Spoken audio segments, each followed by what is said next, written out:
I'm CK Lal, right now based in Kathmandu, Nepal. I was trained as a civil engineer, urban planner, then I did a bit of public administration and law, and I have been writing on social and political issues of Nepal for now almost 25 years. A columnist and a commentator, basically, but also speak to students or intellectuals interested in Nepal whenever possible. After the changes in 1990, which was the restoration of multi-party democracy in Nepal, I thought that there were many good engineers in Nepal, but the level of public commentary could do with a bit of more effort.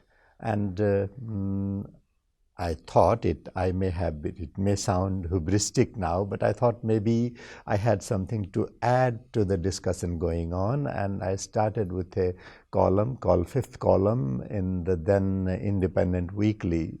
It has been closed since then shifted from there to Daily Kathmandu Post, and then to Nepali Times, Himal Khabar Patrika in Nepali, Himalaya Times in Nepali, a few pieces in Kantipur in Nepali, and then right now I am with Republica Daily, and meanwhile I have contributed for Himal South Asian for over a decade, so a lot of writing, yes. In 1990, after the restoration of multi-party democracy, we had a press which was acculturated in two basic streams. One, what we called back then the mission journalism, which was working for promotion of democracy. Then another was apologist of king's authoritarian rule. So I call that commission journalism. So we had nothing in between mission journalism and commission journalism, and I thought that probably now that democracy has come, we needed what could be called compassion journalism, which is not truly mission journalism, but still sympathetic towards democratic causes, the poor and the oppressed of Nepal, but certainly not commission journalism. So this kind of compassion journalism I thought was a slot which was empty and it needed some work. Before 1990, there were only two major newspapers, one in English and one in Nepali. The Nepali one was Gorkhapatra, the English one, The Rising Nepal. As a student, we were told that you should read Rising Nepal to learn how not to write English, and you should read Gorkhapatra to learn how to write Nepali. Other than that, both papers had no news value because they were kind of propaganda instruments of the regime back then, semi-authoritarian regime, king's authoritarian regime. After 1990, restoration of democracy, there was sudden openness, and Nepal's media scene became vibrant because constitution guaranteed right to free expression and laws were made very liberal. So private sector newspapers came in, and after 1990 these two newspapers, they exist even now, but they are limited. They have become kind of niche publication serving the needs of advertisement for government and openings in the government, whereas for news and views you go into the private sector publications. So both coexist chick by jowl, though the government publications have begun to lose their relevance. In the post-1990 environment, one was the print media, of course, which was easier to handle because print media doesn't require anything more than a printing press and paper, and for journalists ability to write and report. Whereas for electronic media, for radio and television, investment is slightly higher. So private sector investment was slow to come in, but once it started coming in, there was no stopping to a stage where before 1990 we had all of one radio station. Now if you take into account FM radio stations, we have almost more than 350 actually all over the country. For a population of about 27 million, we have 14 television channels and some more in the pipeline. So television channels, of course, serve usually the population with access to electricity and those who can afford a television set. But radio sets are cheap. You can buy a Chinese-made radio set for maybe about 75 rupees, which is less than a US dollar.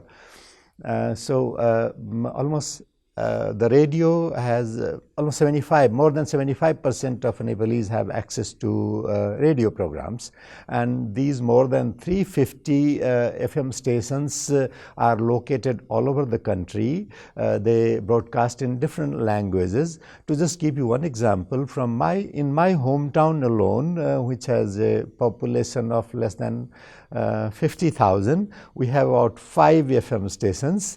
3 of them in local language, 2 in Nepali, which is the national language, and they have programs in Bhojpuri, another dialect language of Nepal, then a few other languages in addition to Hindi program of the BBC, Nepali program of the BBC. So media scene is very, very active, and radio is a happening place with some problems, of course, the curse of abundance, because there are more radio stations than there are trained journalists. So quality of programs leaves something to be desired a lot of the time, but it's a happening scene.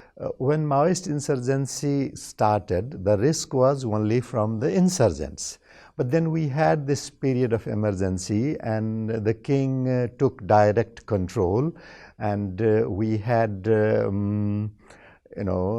military editors in newsrooms, and newspapers were reduced to publishing news about frogs and crows and trees. Radio programs were, social evils, the practice of dowry, for example, or the child marriage. Hard political news was almost blacked out, and life as a commentator was difficult because, we would be questioned by the military or by the Maoists. So the risk was from 2 sides. And even after the end of insurgency, it is still not back to the vibrant days of early 1990s, because there is still fear from several armed groups, and government too has yet to learn to be fully tolerant as it was in the early days of 1990. So it's kind of a transitional period for media practitioners in Nepal. Krishna Sen, for example, was a journalist sympathetic towards Maoist cause, and he was made to disappear and actually alleged to have been killed in custody.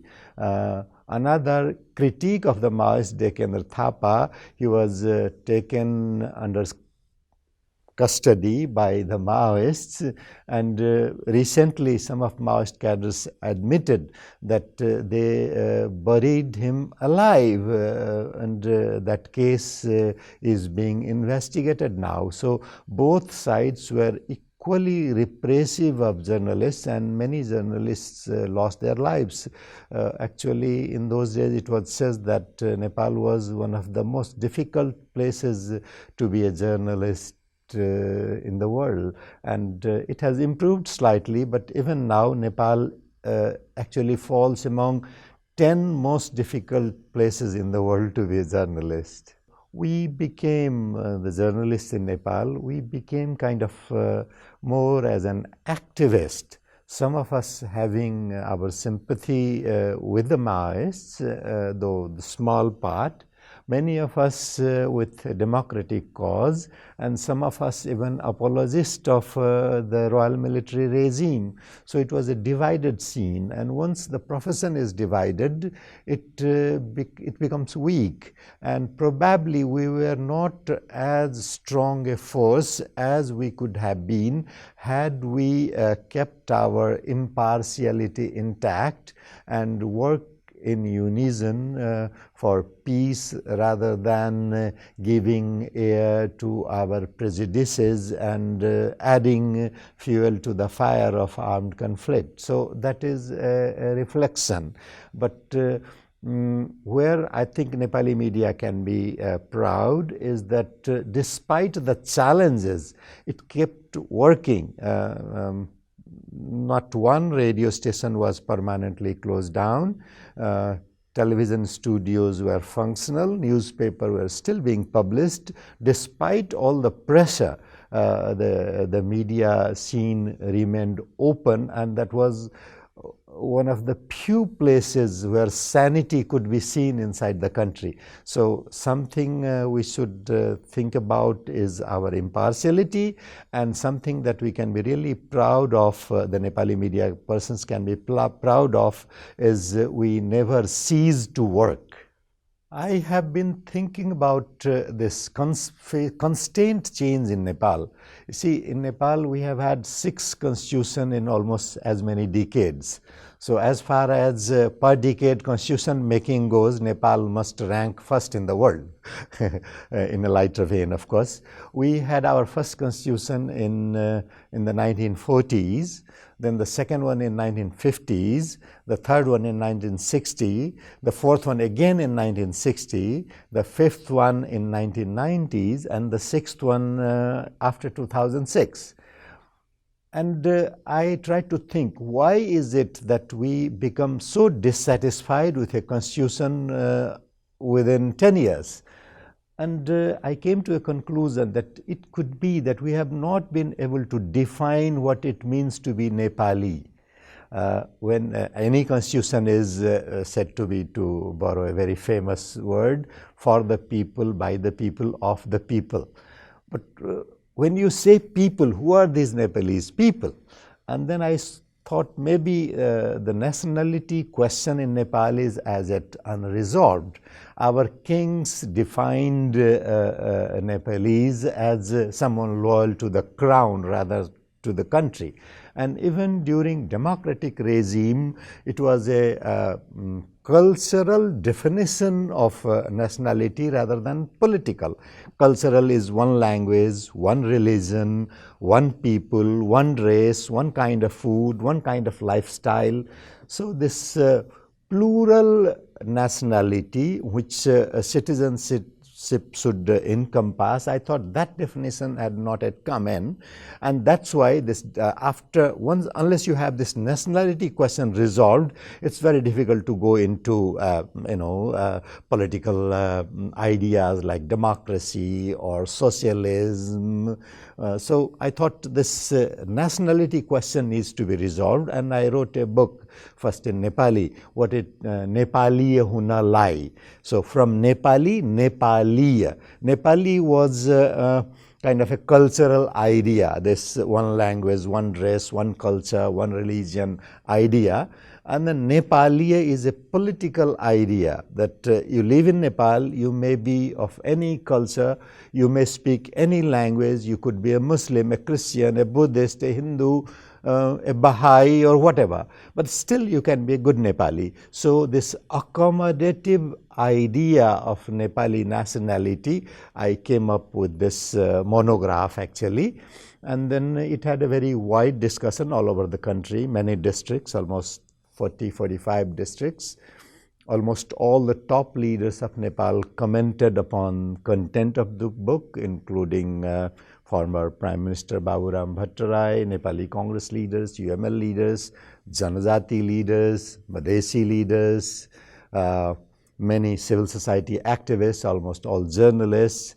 Then the idea came up that maybe this is an idea redefining nationality in 21st century, where almost all countries are going to be multinational in cultural sense of the term.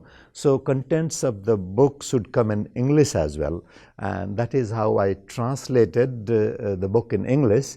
In English, it's slightly simplified because I was addressing to a different kind of an audience which was not very familiar of nuances of Nepalese reality. So the English version is slightly simplified than the Nepali one, but both books in a way try to create the ground of Nepal where democracy can survive, where democratic practices can have a fair play. You see, this definition of nationality, basically two schools of thought. One is that you are born into a nationality which cannot be taken away from you, the idea of nationality by blood. Another is nationality by soil. So in the country in which you are born, you become a citizen. My idea was that probably both of them have their limitation. So this idea of nationality should be by blood is a way which is a cultural nationality. It should be recognized because taste, for example, takes a long time to go. If you're attached to certain kind of food, you like it. Language, for example, the first language that you learn from your mother, it stays throughout your life. Even some of the cultural practices, songs, for example. So cultural nationality is a strong force.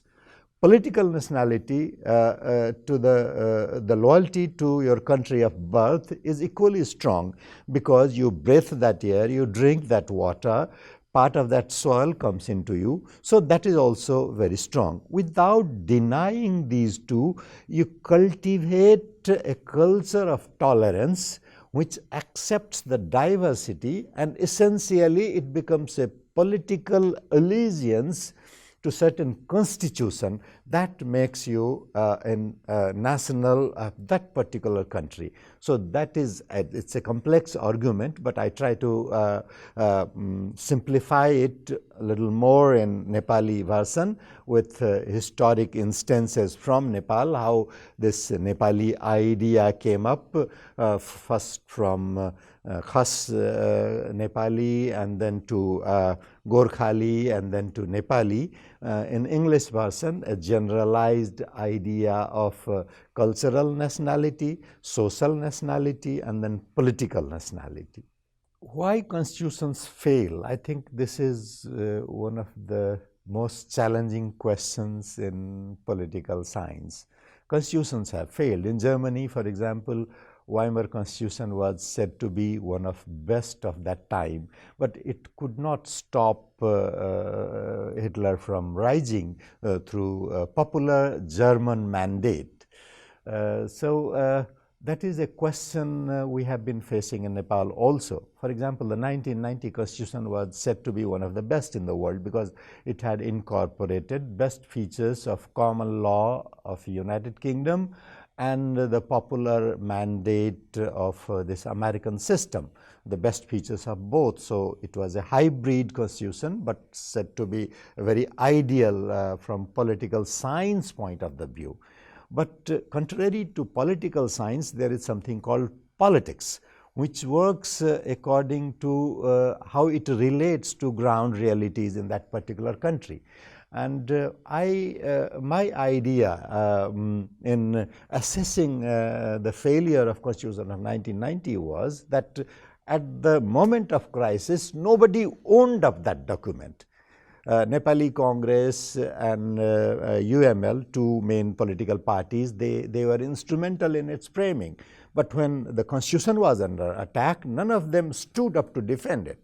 And why was it? And my observation, a quick assessment was that because people who had not owned up that document.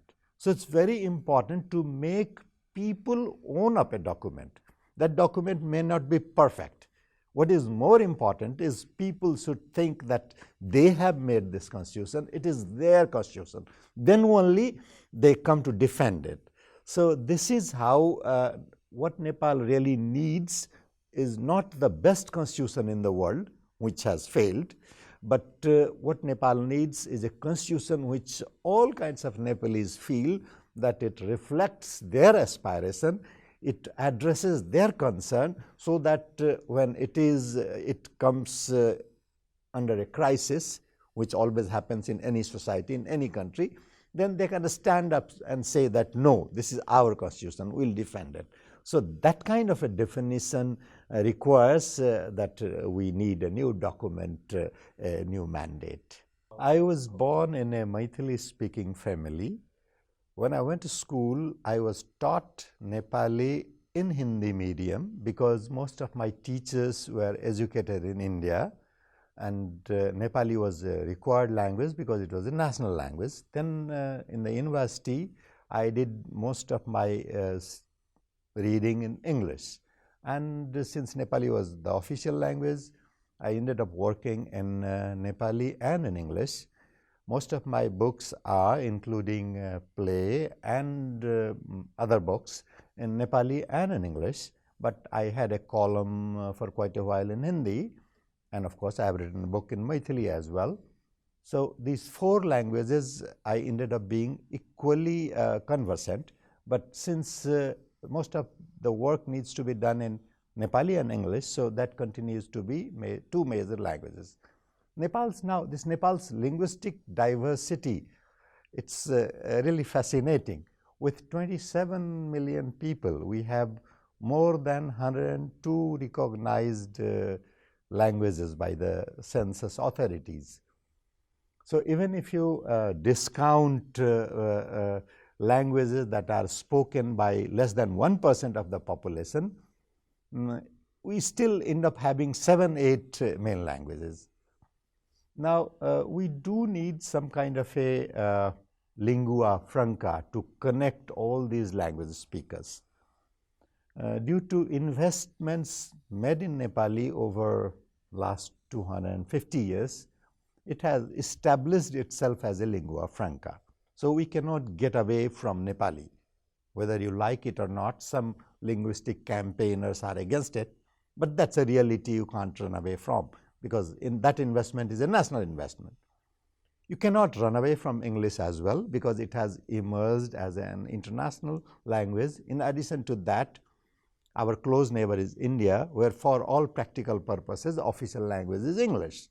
That is so in our other neighboring countries, such as in Bangladesh or in Pakistan, all over South Asia actually. And we have had connections with United Kingdom, which is very long. So English retains its place. Third language could be Hindi, because that is emerging as a lingua franca of South Asia due to Hindi movies or television programs or whatever. Then, of course, there are languages, different languages of the country. So in my book, I argue that essentially something patterned after India, especially South India, what we need is a 3-language policy. At the center, you have English, Nepali, and one of the regional languages. When you go to now that we will be going into a federal system, so provincial government, where you have Nepali and one regional language and many local languages. Then you go to the local government unit, where you have Nepali, one regional language, and dominant local language of the region. This way, we will be able to manage linguistic diversity of the country, and this will be, I think, a contribution where languages are dying all over the world, almost they say linguistic genocide. So it will be slightly more expensive, but worth the effort, because it will integrate the country in a communality where they still have their distinctive identities intact, plus it will save several languages from dying down. So this is one of the proposals that I make in my new definition of Nepali Hunalai, or the ways of being Nepalese.